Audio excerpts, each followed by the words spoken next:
মানিকগঞ্জের সিংগার উপজেলার এক ইউনিয়ন আওয়ামী লীগ নেতার লাশ বাড়ির পাশের পুকুর থেকে উদ্ধার করেছে সিংগার থানা পুলিশ। নিহত ওই আওয়ামী লীগ নেতা উপজেলার শায়েস্তা ইউনিয়ন আওয়ামী লীগের সাধারণ সম্পাদকের দায়িত্ব পালন করে আসছিলেন। নিহত আবু সায়েদ আল মামুন টিপু সাওরাল মুন্সিপাড়া মহল্লার মৃত রফিকুদ্দিনের ছেলে। মৃত রফিকুদ্দিন আহমেদ শায়েস্তা ইউনিয়ন পরিষদের সাবেক চেয়ারম্যান। বৃহস্পতিবার 22 আগস্ট দুপুরে ওই ইউনিয়নের সাওরাল মুন্সিপাড়া এলাকার নিজ বাড়ির পুকুর থেকে তার মৃতদেহ উদ্ধার করা হয়। শায়েস্তা ইউনিয়ন পরিষদের চেয়ারম্যান আব্দুল হালিম জানান, আবু সায়েদ আল মামুন টিপু পরিবারের সবাই ঢাকায় থাকতেন, তিনি বাড়িতে একাই থাকতেন।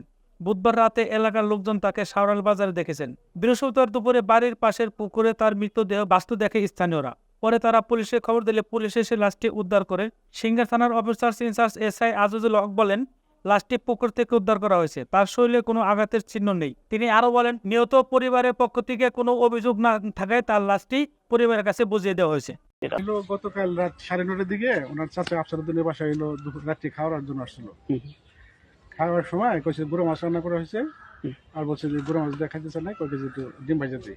ডিম ভাজা দিতে গেলে 2-3 মিনিট দেরি হইব। কয়টা দিয়ে বাসায় যখন ভাত আছে, বাসায় আবার কাজের মহিলা আছে একজন। ওনার বাসা এই যে এবারই না, না এবার এলো ওনার চাচার বাড়ি, এই চাষা বাড়ি, মানে ডিম ভাত রান্না করা হয়েছে। ভাত হলে এবারে খাইতে আসলো, ঢাকা থেকে আসে এবারে খাইতে আসলো, ঢাকা থেকে আসছিল। ঢাকা থেকে আসে এবারে খাইতে আসলো।